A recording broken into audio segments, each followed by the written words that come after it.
Welcome back to my YouTube channel my note. स्वागत है आपका माय नोट पर। आज हम पढ़ते हैं कनेक्टिव टिश्यू। तो कनेक्टिव टिश्यू होते क्या हैं? जो कनेक्टिव टिश्यू होते हैं वो हमारे शरीर में कनेक्शन का काम करते हैं और ये हमारे शरीर में फैले हुए रहती हैं। और ये क्या काम करती हैं? मतलब हमारे शरीर को जो प्रोटेक्शन मिलता है, सहारा मिलता है, वो कनेक्टिव टिश्यू से ही मिलता है। और जो एक ब्लड होता है अपने शरीर पे, वो क्या फ्लूइड कनेक्टिव टिश्यू होता है। संयोजी ऊतक शरीर की विभिन्न संरचनाओं में फैले हुए होते हैं जो शरीर को पोषण व सुरक्षा प्रदान करते हैं। इनमें कोशिका एक दूसरे के पास ना होकर अलग अलग रहती है। मतलब जो सेल्स रहती हैं कनेक्टिव टिश्यू की, वो अलग अलग रहती हैं लेकिन कनेक्शन का काम करती हैं। संयोजी ऊतक के मुख्य कार्य निम्न हैं। मुख्य कार्य क्या क्या हैं इनके? जो फंक्शंस हैं वो पोषण, न्यूट्रिशन देती हैं, सुरक्षा, प्रोटेक्शन देती हैं और नेक्स्ट परिवहन, ट्रांसपोर्टेशन का काम करती हैं। और इनमें कनेक्टिव टिश्यू में कौन कौन सी सेल्स पाई जाती हैं? फिब्रोब्लास्ट, फैट सेल्स और मैक्रोफेजेस, मास्ट सेल्स क्या क्या रिलीज़ करता है, ये सब कुछ। जो फिब्रोब्लास्ट है ये लीवर लिम्फोइड टिश्यू होता है। फैट सेल्स जो होती हैं एडिपोज टिश्यू होती हैं। सम लाइक जो फैट सेल्स होती हैं वो कहाँ पाई जाती हैं?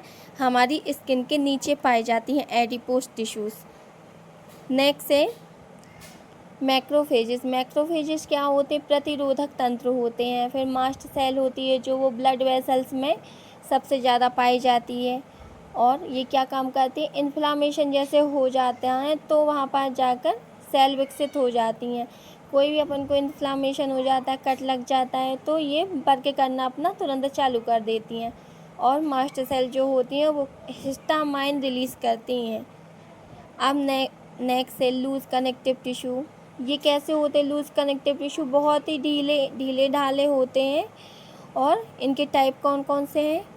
एरिलोलर कनेक्टिव टिश्यू और एडिपोज कनेक्टिव टिश्यू। एरिलोलर देखते हैं, एरिलोलर क्या है? यह ऊतक शरीर के समस्त भागों तक फैले हुए रहती हैं। ये एरिलोलर जो होते हैं ये पूरे शरीर में फैले हुए रहते हैं और ये ऊतक के अंदर कई कोशिकाएं पाई जाती हैं। नेक्स्ट जैसे एग्जांपल फिब्रोब्लास्टिन सेल्स। फिब्रोब्लास्टिन क्या करता है? जैसे कि जो प्लेटलेट्स होती हैं फिब्रोब्लास्टिन उस पर वर्क करता है। Macrophages, plasma cells, adipocytes, collagen एक क्या अपने ब्लड में ही रहता है। कोलेजन इलास्टिक फाइबर्स पाए जाते हैं। जब यह ऊतक एडिपोस ऊतक से मिलते हैं तब यह हमारी त्वचा की ऊपरी परत कहते हैं। मतलब कि जो सबकी ट्यूनिस बनती है वो एरिलोलर और एडिपोज टिश्यू से मिलकर ही बनती है। यह परत हमारी त्वचा के आंतरिक अंगों से जोड़ कर रखती है। सब लाइक जैसे मांस होता है तो वो जुड़ा हुआ रहता है अपने अंगों से भी। हाँ, और कैसे? नेक्स्ट है एडिपोज टिश्यूज़। ये कैसे होते हैं? यह ऊतक एडिपोज सेल्स से बनते हैं। यह वसा को ट्राइग्लिसराइड के रूप में संचित करते हैं। जो मतलब अपना एरियोलर टिश्यू है वो वसा को रिड्यूस करता है। जो वसा है वो क्या ट्राइग्लिसराइड रूप में संचित अपने मतलब कि सुरक्षित रखता है उसको। जब ज़रूरत पड़ती है तो यूज़ करते रहते हैं उसको। ये बहुत मात्रा में ऊर्जा प्रदान करता है। जो एडिपोज टिश्यू होता है इसमें ऊर्जा ज़्यादा होती है जो अपने शरीर के लिए बहुत ज़रूरी है। और ये क्या अपने शरीर के अंगों को भी सुरक्षा प्रदान करता है। ये शरीर में क्या का इंसुलेटर का काम करता है। इंसुलेटर का मतलब ये होता है कि गर्मी को आसानी से ख़त्म नहीं होने देता है। और हमारे शरीर का जो टेम्परेचर है मिनिमम कितना होना चाहिए? टेम्परेचर 37 डिग्री सेल्सियस होना चाहिए, तो उसको मेंटेनेंस करता है। और basically 2 type of adipose connective tissue, 2 type के होते हैं, वाइट एडिपोज टिश्यू और ब्राउन एडिपोज टिश्यू।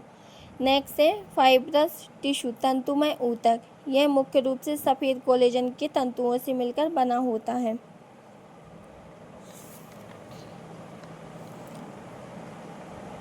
ये क्या करते हैं? जो अपनी ये सेल्स होती हैं ये मांसपेशियों को हड्डी के बाहरी आवरण को बनाता है। जो अपनी मांसपेशियों और हड्डी का बाहर का आवरण होता है उसको बनाने में ये हेल्प करता है, जो कि क्या अस्थियों को सुरक्षा प्रदान करता है, जो कि अपनी बोन्स को क्या करता है, प्रोटेक्शन प्रदान करता है। नेक्स्ट है इलास्टिक टिश्यू। ये कैसा, ये लचीला टिश्यू है। इस ऊतक में लचीले तंतु पाए जाते हैं। ये लचीले होने के कारण फैलने व सिकुड़ने में सक्षम होते हैं। जैसे कि मतलब कि अपन हम लाइक देखते हैं अपन, स्किन किसी किसी की क्या होती है, बहुत मुलायम होती है। हाँ, तो ऐसे इलास्टिक टिश्यू का ये एक एग्जाम्पल है। नेक्स्ट है उपास्थि ऊतक, कार्टिलेज टिश्यू। ये ऊतक सभी ऊतकों से मजबूत एवं अस्थियों से कमज़ोर होती हैं। यह सांप सघन नीला व श्वेत रंग का पदार्थ होता है, जो मुख्य रूप से जोड़ों तथा हड्डियों के मध्य पाया जाता है। नेक्स्ट जो कार्टिलेज टिश्यू है वो 3 प्रकार के होते हैं। कौन कौन से, हाइलेन कार्टिलेज, फिब्रो कार्टिलेज और इलास्टिक कार्टिलेज। नेक्स्ट है लसिका ऊतक। लसिका ऊतक को लेम्फोइड टिश्यू बोलते हैं। लेम्फोइड जो होता है इनमें मैट्रिक्स पाया जाता है। ये क्या करता है, जो कोशिकाएँ होती हैं उनसे मिलकर बनता है ये लेम्फोइड टिश्यू, जैसे क्या लेम्फोइड टिश्यू कहते हैं।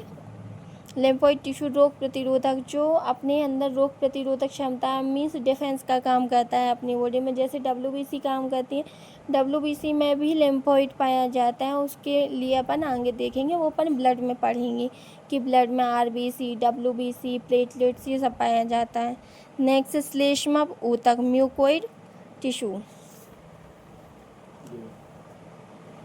म्यूकोइड टिश्यू क्या है, यह ऊतक श्लेष्मा द्वारा बनाए जाते हैं। जो शिशु जन्म के दौरान अम्बिलिकल कॉर्ड होती है उसमें क्या एक जेली टाइप का उत्पन्न रहता है, उसे ही बोलते हैं। हाँ, कि म्यूकोइड टिश्यू उसे ही बोलते हैं। नेक्स्ट है ब्लड, रक्त। ये तरल संयोजी ऊतक होता है, मैंने पहले भी बताया था। ये कैसा, फ्लूइड कनेक्टिव टिश्यू होता है, जो कि क्या लगातार रक्त वाहिनी अपनी ब्लड वेसल्स में बहने वाला तरल गाढ़ा चिपचिपा पदार्थ होता है, जो कि क्या प्लाज्मा व रक्त कणिकाओं से मिलकर बना होता है। नेक्स्ट है बोन टिश्यू। बोन टिश्यू क्या होते हैं, यह एक प्रकार का संयोजी ऊतक है, जो कि शरीर को सुरक्षा प्रदान करता है, सुरक्षा और सहारा देता है। ये कितने प्रकार के होते हैं, कॉम्पैक्ट बोन होती है और एक स्पंजी बोन होती है। कॉम्पैक्ट बोन क्या कहलाती है, कठोर और ठोस होती है और ये समस्त अस्थियों की बाहरी परत का निर्माण करती है। और एक कैंट सॉफ्ट सघन प्रकृति के भी होते हैं। कौन, कॉम्पैक्ट बोन। नेक्स्ट है स्पंजी बोन। स्पंजी बोन कैसी रहती, खोखली रहती है और ये कहाँ पाई जाती है, रेड बोन मैरो में पाई जाती है। Thank you for watching. Thank you so much.